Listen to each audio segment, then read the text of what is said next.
Hello friends, this is another small tutorial that I'm making in which I'm going to present you this custodes that you have in front of you right now. Let me just give you a small close-up. This is the model, and as you can see and you can observe, I have made a few changes. I have swapped the legs. I talked in the previous videos that just by swapping the legs you can actually change the look of the model, sometimes to the point that they're not recognized, and many people are going to think that it's a recast or maybe like a 3D print. But in this case, I have achieved a very dynamic pose, I guess you can say. He seems to be running, and not only running but also twisting. I mean, his body is completely twisted this way, and he seems to be he's holding one magazine, one charger in one hand, and the spear in the other hand. At the same time, he's looking over his shoulder, and a very nice pose. Like I mentioned before, I mean, you can achieve a very different look of your models if you just swap the legs. This is all what I did over here in this model, is swap the legs. This is from the plastic kit, and let me give him a small rotation so you can appreciate from the back part the way the legs have been swapped, changed, and now you have this new look, I guess you can say. The position of the head, it's very accordingly to the rest of the body. He seems to be running, maybe jumping in a pile of rubble. You can see a lot of skulls in the base, and you can do this. This is very easy, very obtainable. Anybody can do it. It changes the angle, the complete angle of the model as a whole, so your arm is going to have a very different look.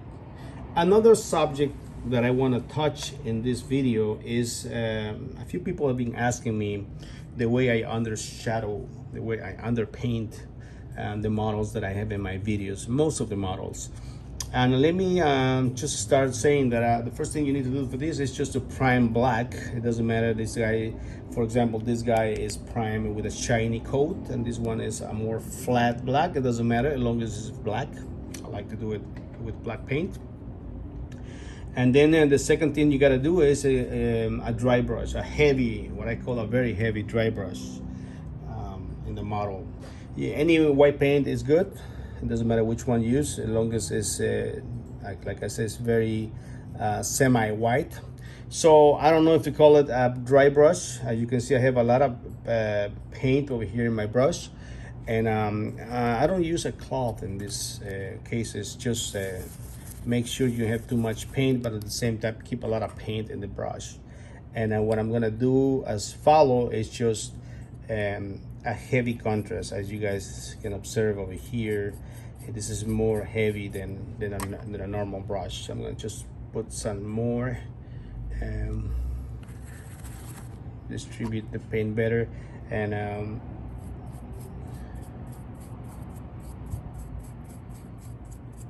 very heavy. Let me put more. Actually, today the paint is getting dry very fast, and there you go. You can observe it's really making the contrast, and the reason I do this is because I want that contrast. You want that contrast in the model, that heavy contrast with white. You're gonna achieve a very different look of the model once you're done with this process. And you can also decide if you wanna, how heavy you wanna go, and which parts of the model you wanna put more emphasis. I mean, slowly you're gonna learn that what do you like, what is your preference when it comes to painting the models.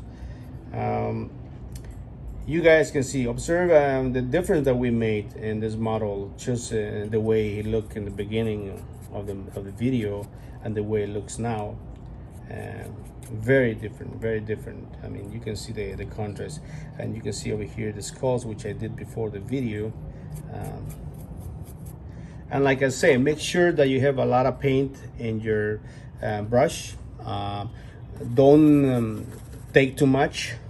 Leave semi-wet. I probably should be calling this dry brush, but a semi-wet brush strokes, and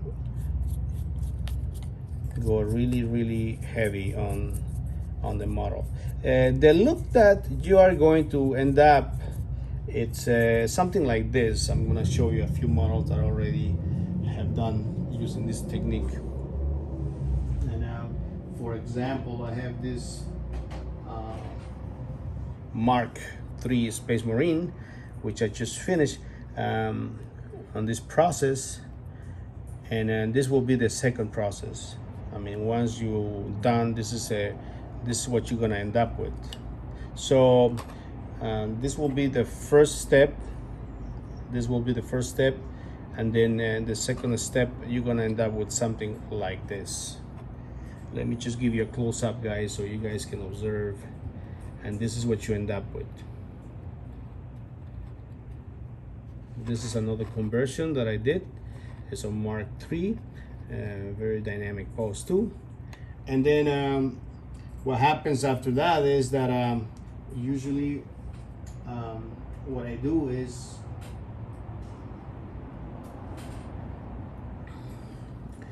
if you want to tone down the white, you can use ink, 5 parts water, 1 part ink. You can do it with black paint too. You can use 1 part paint with 4 parts water, or maybe 5 parts water or 6 parts water. It depends on how thick you want the black, or how dark you want the black. For the dry brushing, you can use any brush. You can use these ones over here are good, or this one over here, or something with this tip over here. It's fine, and you end up with something like this, which is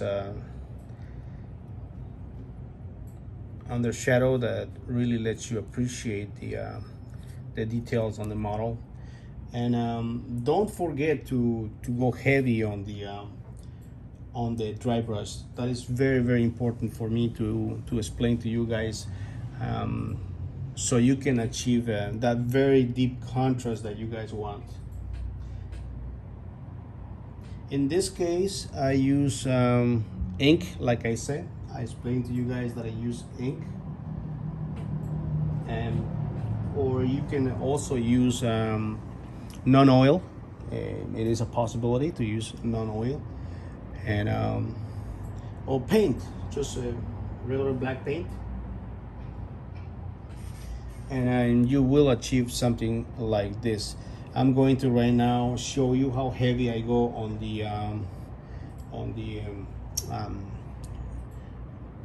wash, using the dark color, the black. And for this case, I'm gonna use just the abandoned black that you guys see over here.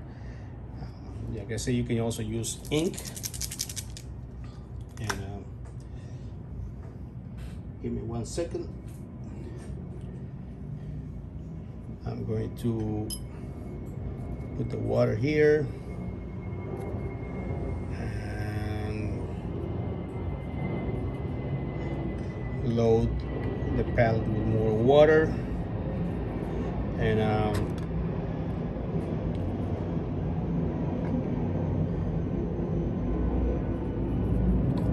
you grab the model, and this is the way you're gonna do it. You just pour as much wash, your black wash that you have prepared, and just soak the model. Make sure you don't pull in the parts that are flat. Make sure you want the water to go into the recess, into the cracks, because you want to deepen that contrast. Contrast is what gives the model a lot of definition, and this is what you gotta do. You can repeat this process. This process can be repeated 1, 2, 3, 4 times. It all depends how dark you want or how light you want the model to be. You're gonna let it dry. Make sure you let the model dry before you add another wash on top of the previous wash. Otherwise, you're just gonna be removing the old wash before if you do it before it's dry. Also, as you repeat the process maybe 2 or 3 times, then you're gonna start noticing that some parts you may not want as dark as other parts, and you may not wash and you may not want the face to be very dark. So in that case, you avoid that part, you just leave it and then continue darkening the other parts of the model. Like I say, you're going to repeat this process. Sometimes I repeat this process 3 or 4 times. It's very easy. It's not very complicated. It adds a lot of contrast to the model. And then you have a model under shadow the way I do it, that you can paint later, because this model, once you leave them in this situation, or even in this case, they're very easy to be painted with contrast paint or washes or very thin paint, so you don't cover the cracks and the under shadows. Keep that contrast in the model. I have received a few questions and about how I do it. This is the way I do it. I think it's a very easy process, and as you can see over here with the Custodes, you can appreciate the changes of before, and then you have the after. And like I mentioned, you can go as heavy with the white as you want. And when you're dry brushing in the beginning, you will want the white paint not to get into the cracks. That's what you're trying to avoid, the white paint going into the cracks. And then when you're doing the wash, you do want the wash to go into those cracks, so you can deepen, make the contrast even more noticeable. And then you end up with something like this, or with something like this. This is another model that I just finished, and you can see the difference between both of them. Sometimes I go lighter. This one is a more light. Sometimes you want to go more dark, and like I mentioned, you're gonna achieve this by the times, how many times you do the wash. Make sure, I'm gonna repeat one more time, that before you add the second wash or more washes on the model, like we did in this case over here, make sure it is dry.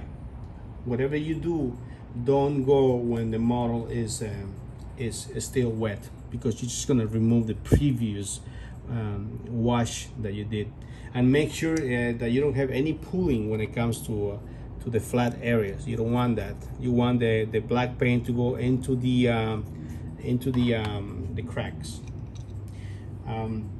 Another tip that I want to make you, if you want to do this, is that you can use maybe not black, maybe brown, but the way I like it is I like to prime black, not gray, just black. I think it gives you a better contrast. And then after that, you can paint the model or just leave it the way it is. It's up to you. This is the way I do it. And like I said, if you see my videos, I leave a lot of my models under shadow, or with this type of paint, I guess you can say, or pre-paint preparation. If you guys later want to paint, I'm sorry. Subscribe to the channel, guys. I'm going to try to give you as much information as possible. I do conversions, and ring the bell so you guys get notified when I have more videos. And thank you for your time, and see you guys in the next video. Bye bye.